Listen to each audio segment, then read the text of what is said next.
नमस्कार दोस्तों, स्वागत है आप सभी का लर्निंग वे के इस यूट्यूब चैनल पर। दोस्तों आज की क्लास में हम लोग SSC GD MTS CGL CHSL UP police constable के लिए रीजनिंग का प्रैक्टिस नंबर 9 करने वाले हैं। दोस्तों आप 2026 में किसी भी गवर्नमेंट एग्जाम की तैयारी करो, सभी परीक्षाओं में आपको रीजनिंग के ऐसे ही प्रश्न देखने को मिलेंगे। यानी दोस्तों आज की क्लास में हम लोग जितने भी प्रश्न सॉल्व करने वाले हैं ना, सारे के सारे प्रश्न दोस्तों हमारे न्यू पैटर्न यानी कि एडुकेटिव पैटर्न बेस्ड क्वेश्चन है। ठीक है, जैसे कि पहला क्वेश्चन आप देखते समझ गए दोस्तों। आज की क्लास में हमारा पहला क्वेश्चन ओपन डाइस के क्वेश्चन को दोस्तों कैसे सॉल्व करते हैं बिल्कुल डिटेल्स बताएंगे। वीडियो पे लास्ट तक खाली आप बने रहेंगे। पहले क्वेश्चन की दोस्तों हम लोग बात करते हैं। यहाँ पर कह रहा है यदि नीचे दी गई सीट को मोड़कर एक घन बनाया जाए तो रन शब्द के विपरीत फलक पर कौन सा शब्द होगा, बस आपको ये बताना है। क्लियर है। यानी दोस्तों रन वर्ड आपको यहां पर दिख रहा है, इसके विपरीत क्या होगा कैसे बताएंगे। देखो जब भी आपको दोस्तों ऐसे ओपन डाइस का क्वेश्चन मिल जाए, कुछ नहीं करना, आपको अल्टरनेट फिगर देख लेनी है। यानी कि दोस्तों यहाँ पे देखो एफ फ्लाई के अल्टरनेट क्या होगा मेरे भाई, आपको मैं अगर ऐसे समझाऊं, देखो यहाँ पे मैं अगर इस पॉइंट से आपको समझा दूं, यहाँ पे देखो पहला पॉइंट ए, ये दूसरा, ये तीसरा, ये चौथा। ठीक है, यानी कि एक और तीन एक दूसरे के अल्टरनेट हो जाएंगे। ठीक है, क्लियर है। दूसरा और चौथा एक दूसरे के अल्टरनेट हो जाएंगे। बस आपको ऐसे यहाँ पे करना है। देखो फ्लाई के अल्टरनेट क्या होगा, आपका देखो प्ले वाला वर्ड हो जाएगा। क्लियर है, यानी कि फ्लाई और प्ले एक दूसरे के विपरीत फलक पर हो जाएंगे। क्राई की बात करते हैं तो क्राई और ईट एक दूसरे के विपरीत फलक पर हो जाएंगे। जो बच रहा है वो एक दूसरे के विपरीत हो जाएंगे। यानी कि दोस्तों रन बच रहा है और यहाँ पे दोस्तों हमारा बच रहा है प्रे, यानी कि दोस्तों रन और प्रे के दोस्तों क्या हो जाएंगे, एक दूसरे के विपरीत हो जाएंगे। तो क्लियर है। आपसे पूछा क्या है, आपसे पूछा रन शब्द के विपरीत फलक पर कौन सा शब्द आएगा। तो मेरे भाई जब इसको आप मोड़ोगे ना तो डाइस की शेप ले लेगी और रन के विपरीत दोस्तों हमारा आ जाएगा प्रे, यानी कि ऑप्शन नंबर आपको जो बी होगा ये बिल्कुल क्लियर आंसर हो जाएगा। मैंने आपको हर एक प्रकार से बता दिया है कि फ्लाई और प्ले एक दूसरे के विपरीत होंगे, क्राई और ईट एक दूसरे के विपरीत होंगे, प्रे और रन एक दूसरे के विपरीत होंगे। ठीक है, क्लियर है। इसी प्रकार से अगले क्वेश्चन की बात करते हैं। डाइस का ही क्वेश्चन है, मोस्ट इंपॉर्टेंट क्वेश्चन है। दूसरे क्वेश्चन की बात करते हैं। यहाँ पे कह रहा है, देखो यहाँ पे कह रहा है कि 3 7 8 2 9 4 फलक वाले एक ही पासे की दो अलग अलग स्थितियां आपको नीचे दिखाई गई हैं, तो उस संख्या का चयन कीजिए जो 4 संख्या वाले फलक के विपरीत फलक पर होगी। यानी दोस्तों आपको बस बताना कि 4 के विपरीत फलक पर कौन सा अंक होगा, बस आपको ये बताना कैसे करोगे। दोस्तों आपको मैंने पिछले प्रैक्टिस सेट में हर एक प्रैक्टिस सेट में डाइस का कम से कम 1 या 2 क्वेश्चन ले रखे हैं। आप देखो इस क्वेश्चन को ध्यान से समझोगा, आप खुद से भी सॉल्व कर सकते हो। करना क्या है कि ऐसे क्वेश्चनों में आपको कॉमन देखना है। आप कह दो कि इस वाली फिगर में 8 कॉमन दिख रहा है, दूसरी वाली फिगर में हमको यहाँ पर 8 कॉमन दिख रहा है। ठीक है, यानी कि दोनों फिगर में एक अंक हमको कॉमन दिख रहा है। तो मेरे भाई यहाँ पर लग जाएगी हमारी वन कॉमन ट्रिक क्या कहती है, जहां से कॉमन दिख रहा है बस वहीं से आपको क्लॉकवाइज घूम जाना है। मेरे भाई जब यहाँ से 8 से क्लॉकवाइज घूमोगे पहली फिगर में, तो आप कह दोगे यार हमको 8 के बाद देखने को मिला 3, 3 के बाद देखने को मिला दोस्तों 7। क्लियर है। इसी प्रकार से मेरे भाई दूसरी फिगर में कर लो। दूसरी फिगर में यानी कि 8 से आपको क्लॉकवाइज घूमना है, समझे। यानी कि मेरे भाई यहाँ पे 8 के बाद देखने को मिल रहा है 2, 2 के बाद 9। तो दूसरी फिगर में आपको दोस्तों क्या मिला, 8 के बाद 2 और 2 के बाद 9। तो इससे हमें क्या पता चला, इससे हमारे विपरीत फलक पर क्या होंगे ये निकल कर आ गया। यानी कि 7 और 9 एक दूसरे के विपरीत फलक पर होंगे। ठीक है, 3 और 2 एक दूसरे के विपरीत फलक पर होंगे। तो बच क्या रहा है 8, और 8 के साथ में क्या बच रहा है 4, 4 ही बच रहा है। क्यों, क्योंकि मेरे भाई उसने साफ साफ बोला कि 3 7 8 2 9 और 4 ये एक पासे की दो स्थितियों में अंकित है। तो बच रहा है केवल हमारा 4। तो यानी कि 4 और 8 एक दूसरे के विपरीत फलक पर हो जाएंगे। क्लियर है। हमसे क्या पूछा, 4 के विपरीत फलक पर क्या होगा। तो मेरे भाई 4 के विपरीत फलक पर होगा हमारा 8, यानी कि ऑप्शन नंबर ए आपके यहाँ पे बिल्कुल करेक्ट आंसर हो जाएगा। कुछ नहीं करना था। टू कॉमन की ट्रिक क्या होती है, देखो डाइस में आपसे 3 प्रकार के क्वेश्चन पूछेगा। पहला ओपन डाइस का जो मैंने बता दिया, दूसरा इस टाइप का क्वेश्चन पूछ लेगा। ठीक है, तीसरा दोस्तों हमारा पूछेगा टू कॉमन ट्रिक का। टू कॉमन ट्रिक क्या होती है चलो मैं यहां पे बता दे रहा हूं, नहीं तो पिछला प्रैक्टिस सेट आप देख लेंगे जाके। मान लो यहां पर दोस्तों 7 की जगह 9 होता, समझ रहे हो, यहां पर 7 की जगह 9 होता, एक सेकंड, यहां पर मान लो मेरे भाई यहां पर 7 की जगह 9 होता, तो कुछ नहीं करते हम मेरे भाई 9 और 8 यहां कॉमन है, 9 और 8 यहां कॉमन है, तो हम 9 और 8 को हटा देंगे। ठीक है मेरे भाई, जो बच रहा है 3 और 2 बच रहा है, बस ये एक दूसरे के ही अपोजिट हो जाएंगे। जब आपको टू कॉमन की ट्रिक हमारी इस प्रकार से लगती है, मैंने आपको पूरा डाउट यहां पर क्लियर कर दिया है। अब इसी प्रकार से तीसरे क्वेश्चन की बात करते हैं। मोस्ट इंपॉर्टेंट क्वेश्चन है, हर बार आपको हर एग्जाम में भाई यूपी पुलिस एग्जाम में रीजनिंग के 37 क्वेश्चन आते हैं, समझ रहे हो, 37 या 35 आपके 2 से 3 क्वेश्चन इस टाइप के कंफर्म हो जाते हैं वहां पर। तो इसकी मत करना, इस क्वेश्चन को कैसे सॉल्व करना है।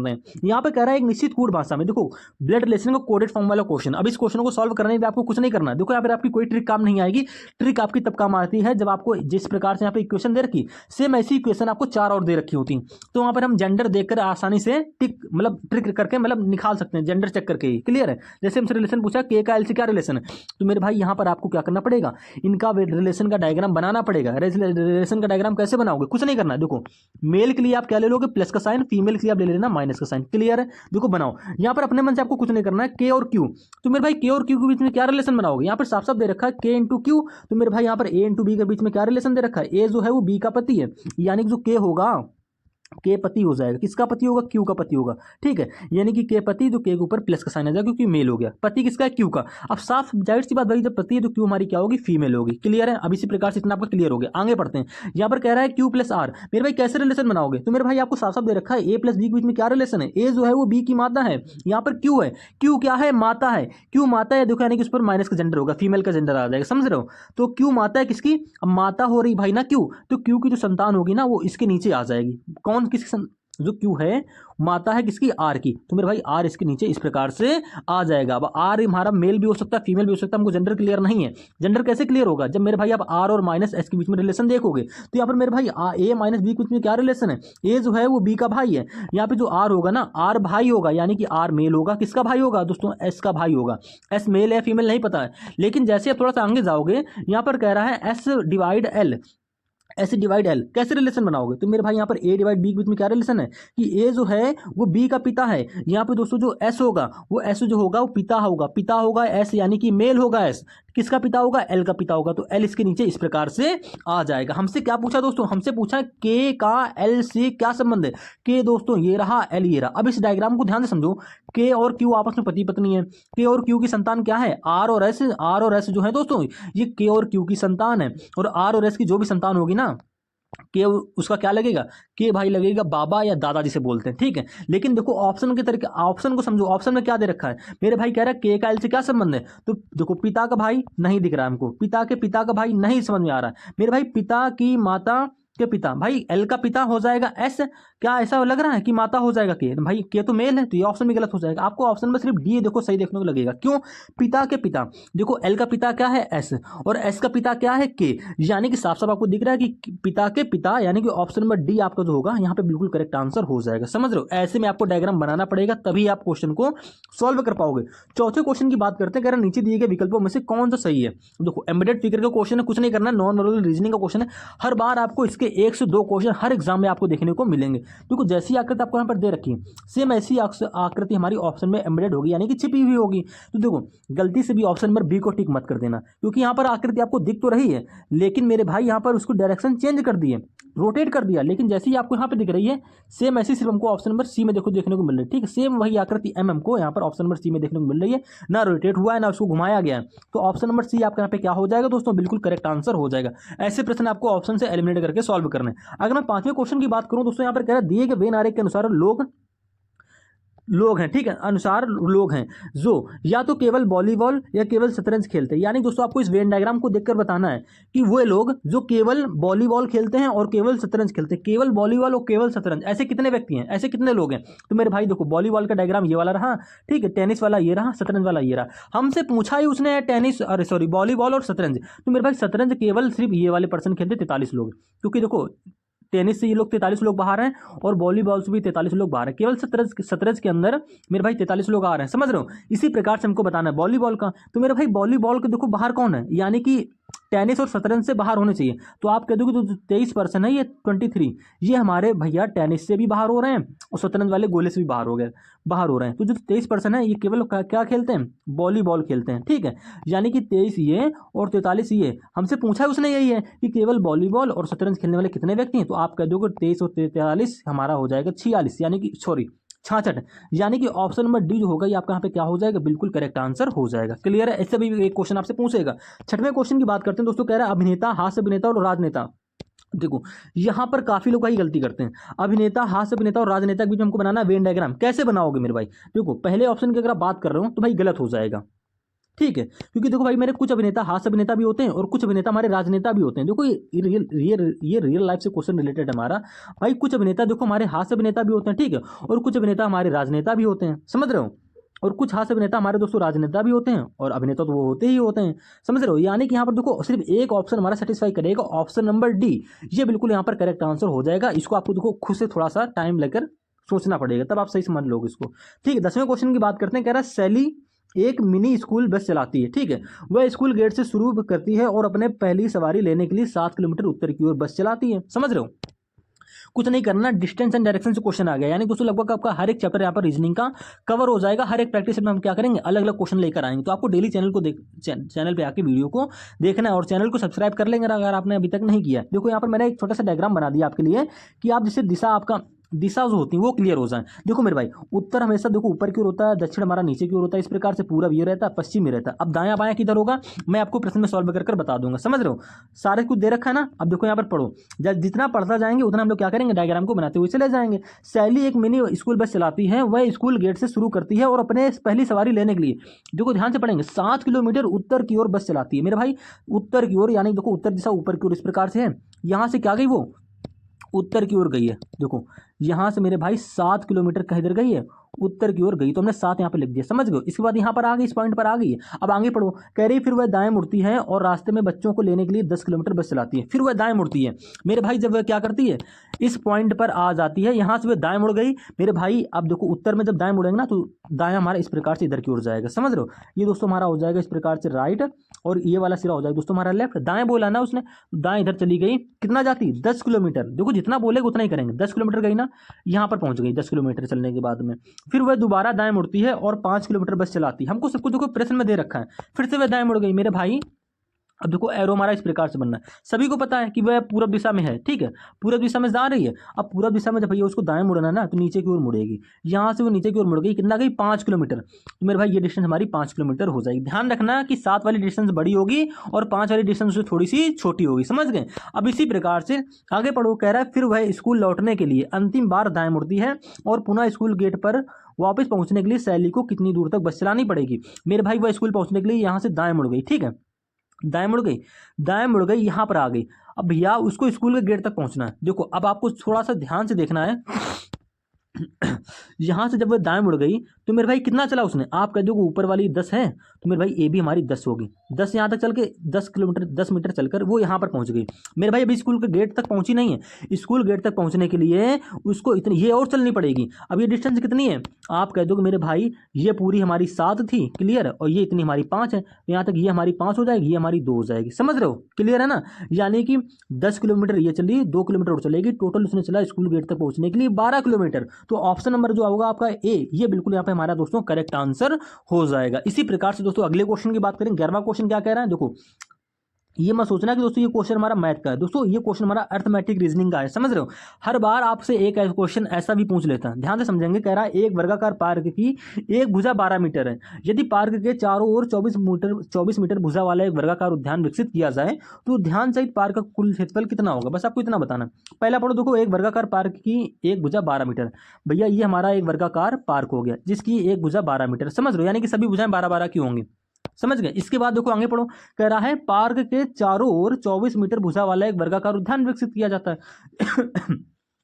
मान लो 24 मीटर भुजा वाला ये वर्गाकार उद्यान हो गया। हमसे पूछ रहा उद्यान सहित पार्क का कुल क्षेत्रफल कितना होगा, यानी कि मेरे भाई आपको पूरा टोटल एरिया बताना है। अब पूरा एरिया का मतलब क्या होगा दोस्तों, पार्क वार्क जितना पार्ट आपको दिख रहा है सब कवर हो जाएगा, यानी कि आपको इस बड़े वाले वर्ग का एरिया बताना, बस यही तो है, इनडायरेक्टली आपसे यही कहा गया है। तो मेरे भाई 24 ये भी तुम्हारा वर्ग है, तो आप कह दो 24 का क्षेत्रफल क्या होता है मेरे भाई, यानी कि वर्ग का क्षेत्रफल होता है भुजा स्क्वायर, समझ रहे हो। भुजा स्क्वायर का मतलब क्या, 24 का स्क्वायर, और 24 का स्क्वायर दोस्तों क्या होता है, आप कह दोगे यार 576, समझ रहे हो, 576 मीटर स्क्वायर होगा, क्लियर है। यानी कि ऑप्शन नंबर आपका होगा सी, ये बिल्कुल यहाँ पर करेक्ट आंसर हो जाएगा। तो आपको कंफ्यूज नहीं होना, बहुत ही इजी क्वेश्चन है, आपको इसको मैथ का क्वेश्चन समझकर छोड़ना नहीं है, कर लेना है। 7वें क्वेश्चन पे आओ, कह रहा नीचे दिए गए चित्र में प्रश्न चिन्ह के स्थान पर कौन सा विकल्प आएगा। अब मेरे भाई ऐसे क्वेश्चनों को सॉल्व करने की मैं आपको ट्रिक बता चुका हूँ, फिर से समझ लो, अगर आप नए भी होगे तब भी आप ऐसे क्वेश्चनों को सॉल्व कर लोगे। दोस्तों ये क्वेश्चन हमारा फिगर सीरीज से, ठीक है, हर बार इसके 2 क्वेश्चन नहीं तो भाई एक क्वेश्चन कंफर्म रहता है हर एग्जाम में। देखो यहाँ पर पहले नंबर डालो, ये हमारा इसको नंबर दे देंगे यार हम, इसको हम 1 नंबर दे देंगे, ठीक, इसको 2 दे देंगे, इसको 3, इसको 4 और इसको 5 दे दिया, क्लियर है, समझ रहे हो। अब देखो यहाँ पर कुछ नहीं करना है मेरे भाई, पहली फिगर को आप यानी कि 1 नंबर वाली फिगर को इग्नोर कर दो। जो रिलेशन में जिस डायरेक्शन में आपके दूसरे और तीसरी में एलिमेंट चेंज हो रहे होंगे, सेम उसी प्रकार से मेरे भाई अब चौथी में और 5वीं में एलिमेंट चेंज करके क्वेश्चन मार्क की फिगर वाली, मतलब क्वेश्चन मार्क का फिगर निकाल लोगे, क्या होगा। देखो दूसरी तीसरी में एलिमेंट किस प्रकार से चेंज हो रहा है मेरे भाई, देखो यहाँ पर पहले जी को हमने पकड़ लिया, कोई भी एलिमेंट पकड़ लो आप, यहाँ पे क्या है जी है, ठीक है, जी है, एक सेकेंड, यहाँ पे देखो जी है मेरे भाई, ये तीसरी वाली फिगर में जी कहाँ आ गया, बीच पर आ गया, कहने का मतलब दोस्तों डी के स्थान पर दोस्तों यहाँ पर जी आ गया, समझ रहे हो। सेम इसी प्रकार से मेरे भाई चौथी और 5वीं में कर लेंगे, कुछ नहीं करना है। देखो पहले पे क्या है दोस्तों, यहाँ पे डी है, इसका भी एलिमेंट, इसको भी सेम उसी डायरेक्शन में चेंज कर दोगे, यानी कि जो डी होगा दोस्तों ये बीच में चला जाएगा। बीच में डी कहाँ पर है, आप कह दोगे पहले ऑप्शन में नहीं है, दूसरे ऑप्शन में नहीं, तीसरे ऑप्शन में भी नहीं है, सॉरी चौथे ऑप्शन में भी नहीं है, सिर्फ ऑप्शन नंबर सी में आपको बीच में देखो डी मिल रहा है। बस यहीं से हमारा ऑप्शन क्या हो जाएगा, बिल्कुल करेक्ट आंसर हो जाएगा। और मुश्किल से आपको यहाँ पर 10 सेकंड का टाइम लगेगा, एक भी सेकंड एक्स्ट्रा नहीं लगेगा। क्वेश्चन को आप देखते समझ जाओगे, चाहे आपको कितने भी फिगर दे दे, बस खाली आपको लास्ट की 2 फिगर का रिलेशन देखने के लिए इसकी पीछे की 2 फिगर का देखना पड़ेगा। जिस प्रकार से यहाँ पर एलिमेंट चेंज हो रहा होगा वैसे कर लेंगे। आप कोई भी एलिमेंट उठा लो मेरे भाई, आप टी को उठा लो, देखो इस देखो तीसरे में, दूसरी फिगर में देखो टी यहाँ पर है और तीसरी फिगर में टी कहाँ पर गया मेरे भाई, ऊपर चला गया, यानी कि टी दोस्तों जी के स्थान पर आ गया। कहने मतलब ये हो गया, समझ रहे हो। यहाँ पर दोस्तों क्या है, देखो ओ है, सेम इसी डायरेक्शन में चेंज कर देंगे ये वाला एलिमेंट भी मेरे भाई। जो यहाँ पर ओ है तो ये कहाँ जाएगा, ओ चला जाएगा मेरे भाई डी के स्थान पर, यानी कि यहाँ पर आ जाएगा ओ, पहले नंबर पर आ जाएगा ओ। देखो आपको इस ऑप्शन में पहले पे ओ दे भी रखा है, समझ रहे हो। यानी कि हर हाल में हमारा यही ऑप्शन करेक्ट आंसर होगा, आपको कंफ्यूज नहीं होना। ये होती दोस्तों हमारी इस क्वेश्चन को करने की ट्रिक। 8वें क्वेश्चन की बात करते हैं, मोस्ट इंपॉर्टेंट क्वेश्चन है दोस्तों। यहाँ पे क्या कह रहा है, HIJKL और M एक वृत्ताकार मेज के परिता केंद्र की ओर मुख कर बैठे हैं, परंतु जरूरी नहीं वो इसी क्रम में हो, समझ रहे हो। तो देखो जब भी आपको ऐसा क्वेश्चन दिखे, आपको पूरा प्रश्न पढ़कर टाइम वेस्ट करने की जरूरत नहीं है। आप खाली वृत्ताकार मेज बोला, वृत्त में ठीक है, केंद्र की ओर सभी का मुख है, आपने ऐसा केंद्र बना लिया वृत्त के अंदर। बस कितने पर्सन है, 6 पर्सन है, ठीक है। यानी कि आपको 6 पर्सनों का स्थान बना लेना है। इस प्रकार से आप क्या करोगे, 6 पर्सनों का बैठने का यहाँ पर स्थान बना लोगे, क्लियर है। इसके बाद देखो जो जैसा बोला वैसा कर लेंगे। देखो यहाँ पर एक छोटी सी फिगर मैंने लगा दी है ताकि आप पता कर सकें कि दायां किधर होता है, बायां किधर होता है। जब व्यक्ति का मुख किधर होता है, केंद्र की ओर होता है मेरे भाई, दायां जाएगा इधर की ओर, ठीक है, और बायां जाएगा देखो इधर की ओर। साफ साफ आपको दिख रहा है। अब कर लो यहाँ पर, देखो यहाँ पर बोला है, स्टार्टिंग से पढ़ेंगे, कह रहा है एल और एम के बीच में केवल 2 व्यक्ति बैठे हैं। हमको क्लियर लाइन नहीं मिली।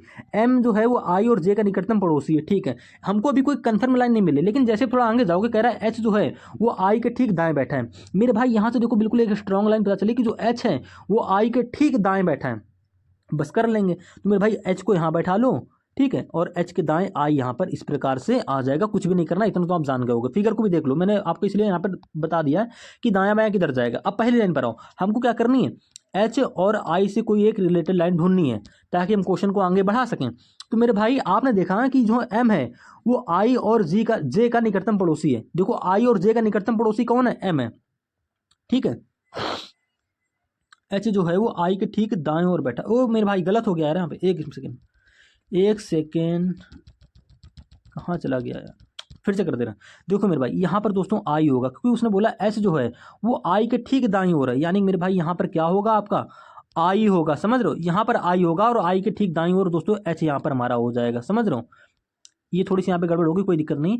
आई के ठीक देखो एच जो है आई के ठीक दाएं बैठा है, तो आई के दाएं इस प्रकार से यहाँ पर एच आ जाएगा, समझे। अब देखो यहाँ पे क्या कह रहा है, यहाँ पर उसने बोला कि एम जो है वो आई और जे का निकटतम पड़ोसी है। आई यहाँ पर बैठा है, ठीक है, आई और जे का निकटतम पड़ोसी एम है, यानी कि एम को आप यहाँ बैठा दोगे और जे को यहाँ बैठा दोगे। तो देखो जे का भी निकटतम पड़ोसी एम हो जाएगा, आई का भी निकटतम पड़ोसी एम ही हो जाएगा। आपको साफ साफ देखो प्रश्न के अनुसार हो गया, क्लियर है। अब आगे पढ़ो, आगे का पढ़ने का मतलब क्या है दोस्तों, पहली लाइन पढ़ो। यहाँ पे कह रहा है एल और एम के बीच में केवल 2 व्यक्ति बैठे हैं। देखो एल और एम के बीच में एम पर्सन हमारा यहाँ पर बैठा है और इनके बीच में केवल 2 व्यक्ति बैठे हैं, यानी कि एक पर्सन जे हो गया, दूसरा पर्सन ये हो जाएगा। तो मेरे भाई एल यहाँ पर हो जाएगा, तभी तो इन दोनों के बीच में एल और एम के बीच में 2 व्यक्ति आ जाएंगे, जे और ये वाला पर्सन और हो जाएगा, ठीक है।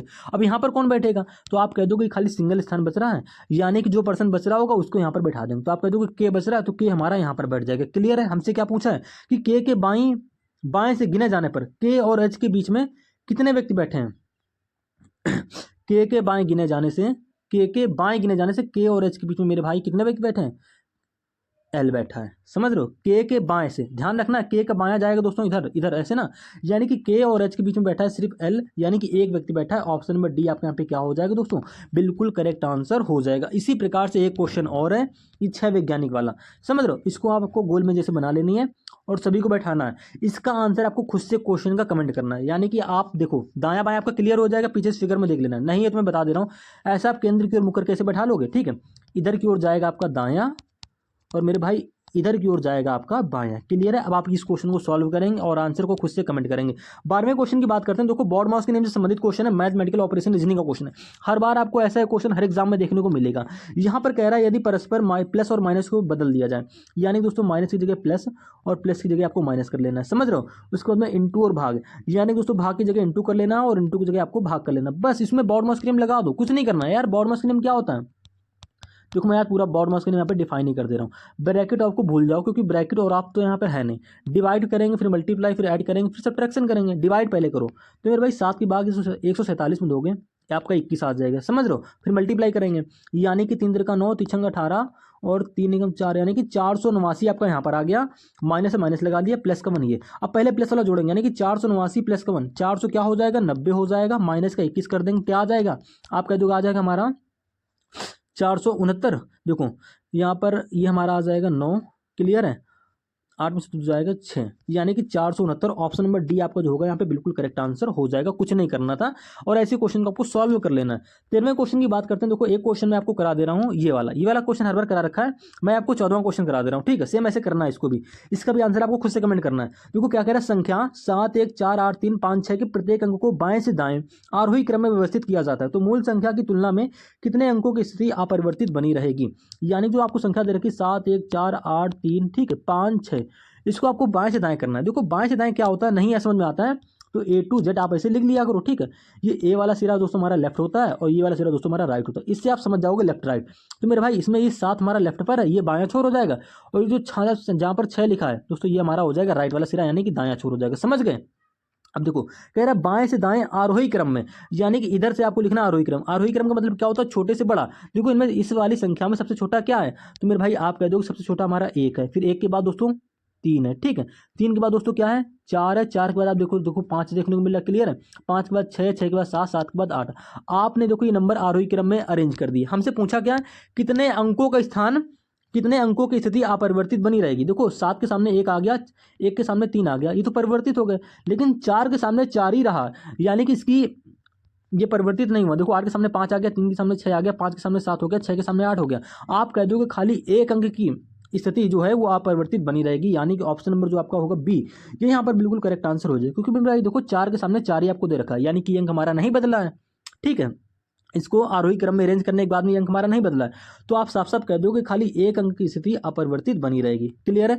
इसी प्रकार से दोस्तों आपको 13वां क्वेश्चन खुद से सॉल्व करना है, कुछ नहीं करना है। इसको अंग्रेजी वर्णमाला क्रम में बोला गया है यानी कि A to Z की फॉर्म में आप इसको अरेंज कर लेंगे और चेक करेंगे और आंसर आप कमेंट में बताएंगे कितने अक्षरों की स्थिति अंकों की स्थिति मतलब अपरिवर्तित है। इसी प्रकार से 15वें क्वेश्चन की बात करते हैं। देखो इस क्वेश्चन में आपको कुछ नहीं करना और हर बार इसका कंफर्म रहता है, 102 क्वेश्चन इसके आने कंफर्म रहते हैं हर एग्जाम में।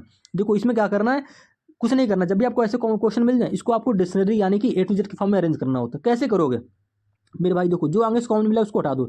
यहाँ पर एम ई कॉमन है, इस वाले वर्ड में भी एम ई कॉमन है, यहाँ पर भी एम ई कॉमन है, यहाँ पर भी एम ई है और यहाँ पर भी एम ई है। तो सारे वर्डों में जो कॉमन होगा उसको आप हटा दो, उसके बाद आप चेक कर लो। तो मेरे भाई आप कह दो कि यहाँ पर हमको देखने को मिल रहा है ए, क्लियर है। यहाँ पर देखने को मिल रहा है टी, इस वाले वर्ड में देखने को मिल रहा है आर, इस वाले वर्ड में देखने को मिल रहा है ए और इस वाले वर्ड में देखने को मिल रहा है एम। अब ये बताओ इन अक्षरों में सबसे पहले अंग्रेजी शब्दकोश में क्या आता है। आप कह दोगे यार डिक्शनरी की बात करते हैं यानी कि A to Z की फॉर्म में बात करते हैं तो पहले हमको ए देखने को मिलता है। अब ए तो आपका 2 जगह, कौन सा वर्ड पहले लिखेंगे हमको नहीं पता है तो आप क्या करो ए के बाद चेक कर लो। यहाँ पर ए के बाद दोस्तों एस है, यहाँ पर ए के बाद क्या है एन है, यानी कि दोस्तों आप कह दोगे एस और एन में पहले क्या आता है। अब ये बताओ आप कह दोगे यार एस और एन में पहले आता है हमारा एन, एन आता है पहले, यानी कि दोस्तों 4 नंबर वाला वर्ड आपका पहले लिखा जाएगा। 4 के बाद क्या आएगा आप कह दो जिसमें ए और था, यानी कि ए हमारा 2 जगह था तो पहले 4 नंबर वाला आ गया, उसके बाद दोस्तों आएगा 1 नंबर वाला। 1 नंबर वाला क्यों, क्योंकि पहले दोस्तों हमारा एन आता है इसलिए हमने 4 वाला लिख लिया, बाद में एन के बाद क्या आता है एस, ठीक है। यानी कि ए वाले में इसके बाद में हमारा क्या आ जाएगा 4 के बाद 1 नंबर, इस प्रकार से आ जाएगा। आपको ऑप्शन एलिमिनेट कर लेना, ऑप्शन नंबर ए आपको सिर्फ 4 1 दिख रहा है, बस यहीं से ऑप्शन हमारा करेक्ट हो जाएगा। अगर पूरे क्वेश्चन की बात कर लेते हैं, अब देखो इनको भी अरेंज कर ले रहे हैं। अब बताओ टी आर एम में पहले क्या आएगा, तो आपको साफ साफ पता है यार पहले एम आएगा यानी 1 के बाद 5 आ जाएगा, क्लियर है। अब टी आर में पहले क्या आएगा आप कह दोगे आर आएगा यानी कि 5 के बाद 3 नंबर और जो बच रहा है उसको लास्ट में इस प्रकार से लिख दोगे। कुछ नहीं करना, देखो आपका पूरा ऑप्शन यहाँ पर मैच भी हो रहा है तो ऐसा आपको टाइम वेस्ट एग्जाम में नहीं करना है, आप जल्दी से कर लोगे। 16वें क्वेश्चन की बात करते हैं, क्या उस विकल्प का चयन कीजिए जो दिए गए शब्दों के तार्किक और सार्थक ढंग से सही क्रम में व्यवस्था को दर्शाता है। यानी दोस्तों इसको आपको अरेंज करना, मोस्ट कंफ्यूजिंग क्वेश्चन होता है खाली है, जो ध्यान से पढ़ो। अध्याय पुस्तकालय, ठीक है, पुस्तक पृष्ठ वाक्य, इसको अरेंज करना। कैसे अरेंज करोगे मेरे भाई, कहोगे आप पहले पुस्तकालय आएगा यानी कि 2 नंबर। पुस्तकालय कहाँ होती है, पुस्तकालय में सॉरी क्या होता है आप कह दोगे पुस्तक यानी कि 3 नंबर वाला वर्ड आ जाएगा, क्लियर है। अब पुस्तक में क्या पहले देखने को मिलता है आप कह दोगे अध्याय यानी कि 1 नंबर वाला वर्ड पहले आ जाएगा। उसके बाद देखो उसके बाद आपका हो जाएगा पृष्ठ और पृष्ठ पर दोस्तों क्या हो जाएगा वाक्य, क्लियर है। ये आपका अरेंज हो जाएगा यानी कि ऑप्शन नंबर जो आपका ए होगा ये बिल्कुल यहाँ पर करेक्ट आंसर हो जाएगा, कंफ्यूज आपको नहीं होना है। 17वें क्वेश्चन की बात करते हैं, नीचे दिए गए चित्र में प्रश्नवाचक चिन्ह पर कौन सा विकल्प आएगा, यानी कि यहाँ पर कौन सा विकल्प आएगा बताना है, कुछ नहीं करना है। देखो नॉन वर्बल में रीजनिंग का क्वेश्चन है।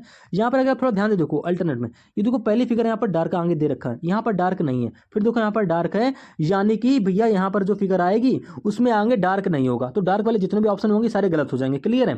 अब इसके बाद में 2 ऑप्शन बच रहे हैं, इनमें कौन सा सही होगा मेरे भाई। देखो ये जो छोटे छोटे गोले दे रखे हैं ये रोटेट हो रहे हैं, देखो यहाँ पर इस प्रकार से दे रखे हैं, फिर इनको 90 डिग्री इस प्रकार से घुमाया गया है। ठीक है, देखो इनको ऐसे घुमाया गया तो मेरे भाई इस प्रकार से यहाँ पर आ गए, समझ रहे हो। इसके बाद देखो यहाँ पर आ गए, तो मेरे भाई जो अगली फिगर होगी क्वेश्चन मार्क वाली उसमें ऐसे गोले आ जाएंगे, यानी कि नीचे की तरफ होंगे ना कि ऊपर की तरफ, मतलब इस तरफ, यानी कि बी फिगर भी आपकी गलत हो जाएगी। तो ऑप्शन नंबर जो आपका डी होगा ये बिल्कुल यहाँ पर करेक्ट आंसर हो जाएगा, कुछ नहीं करना था। अब 18वें क्वेश्चन पे आओ, यहाँ पे कह रहा है नीचे दी गई आकृति में कितने त्रिभुज हैं। भाई त्रिभुज बताना है। देखो आप बेसिक फिगर तो ये सभी जानते होगे, ठीक है। इस वाली बेसिक फिगर में हम नंबर डालते हैं 1 2, बस इसको जोड़ लेते हैं तो आप कह दो इसमें टोटल 3 त्रिभुज हमारे हो जाते हैं। ठीक है, जैसे कि ये फिगर आपको देखने को मिल भी रही है। ठीक है, देखो मैं बना दे रहा हूँ, ये देखो त्रिभुज आपको देखने को मिल रहा है, इसमें हमारे नंबर डाल के इसमें तो हमारे 3 त्रिभुज हो जाएंगे, समझ में आ गया। एक ये हो जाएगा, एक ये हो जाएगा, यानी कि 5 हो जाएंगे, 3 तो 5 हो गए। उसके बाद दोस्तों एक ये समझे, 7 हो गए। 7 के बाद में मेरे भाई और भी त्रिभुज यहाँ देखने को मिल रहे हैं। 7 के बाद में एक ये त्रिभुज ये हो जाएगा, 1 सेकेंड यार, ये भी तो हो जाएगा। 7 1 सेकंड में चलो बता दे रहा हूँ। देखो 3 यहाँ पर हो जाएंगे, ठीक है, और 3 मेरे भाई यहाँ पर हो जाएंगे। 3 3 दोस्तों 6 हो गए, 6 के बाद में एक ये और एक ये, टोटल आपके दोस्तों हो जाएंगे इस फिगर में हमारे 8 ट्राइंगल, यानी कि ऑप्शन नंबर सी जो होगा ये यहाँ पर बिल्कुल करेक्ट आंसर हो जाएगा। समझ में आया। अब इसी प्रकार से 19वें क्वेश्चन की बात करते हैं। देखो मिसिंग नंबर का क्वेश्चन है और ये क्वेश्चन कभी कभार आपको देखने को एग्जाम में मिलेगा, कंफर्म है। यहाँ पर कुछ नहीं करना है, आपको साफ साफ दिख रहा है यार। 7 की क्यूब 343 दे रखी है, यहाँ पर 7 की स्क्वायर 49 दे रखी है, यहाँ पर देखो 6 की क्यूब बीच में 216 दे रखी है और लास्ट में 6 की स्क्वायर 36 दे रखी है। यहाँ पर देखो 5 की क्यूब बीच में 125 दे रखी है, तो लास्ट में क्या होगा 5 की स्क्वायर होगा, यानी कि 25। ऑप्शन नंबर आपका सी जो होगा ये बिल्कुल यहाँ पर करेक्ट आंसर हो जाएगा। अगले क्वेश्चन पे आओ, मोस्ट इंपॉर्टेंट क्वेश्चन है दोस्तों 20वां question, paper cutting and folding से। हर बार ऐसा क्वेश्चन हमारे एग्जाम में कंफर्म रहता है, एक कभी कभार 2 भी हो जाते हैं, समझे। अब देखो पेपर खोलने पर कैसा दिखाई देगा मेरे भाई, जो आपको एरो से दिखा रहा है ना, पहले पेपर को ये कोना इधर को मोड़ा गया है, फिर ये वाला कोना इधर की ओर मोड़ा गया है। इसके बाद में पेपर हमारा देखो इस प्रकार से हो गया, समझे। अब इसको खोलना है तो मेरे पहले ऐसे खोलेंगे, समझ गए, जिधर पहले इधर की ओर खोलेंगे फिर लास्ट में इधर की ओर खोल लेंगे, समझ रहे हो। तो जो ये आपको डार्क पॉइंट दिख रहा है मेरे भाई, एक डार्क पॉइंट यहाँ पर आ जाएगा और जब इसको इधर की ओर खोलोगे तो एक डार्क पॉइंट यहाँ पर आ जाएगा, इस प्रकार से हो जाएगा। और ऐसा फिगर सिर्फ आपको ऑप्शन नंबर सी में देखने को मिल रहा है, बस यहीं से ऑप्शन नंबर सी हमारे यहाँ पे करेक्ट आंसर हो जाएगा। ये चारों एक साथ दे रखे हैं, जिसमें 3 ही डार्क पॉइंट है, यहाँ पर देखो बिल्कुल बराबर दे रखे हैं। आपके 3 ऑप्शन देखते ही एलिमिनेट हो रहे हैं, चौथा ऑप्शन जो आपका सी ऑप्शन है यही यहाँ पे करेक्ट आंसर होगा। ठीक है, तो ऐसे प्रश्न आपको ऑप्शन से एलिमिनेट करके ही सॉल्व करने मिलते हैं रीजनिंग के नेक्स्ट पार्ट में, बिल्कुल यूनिक क्वेश्चन के साथ में।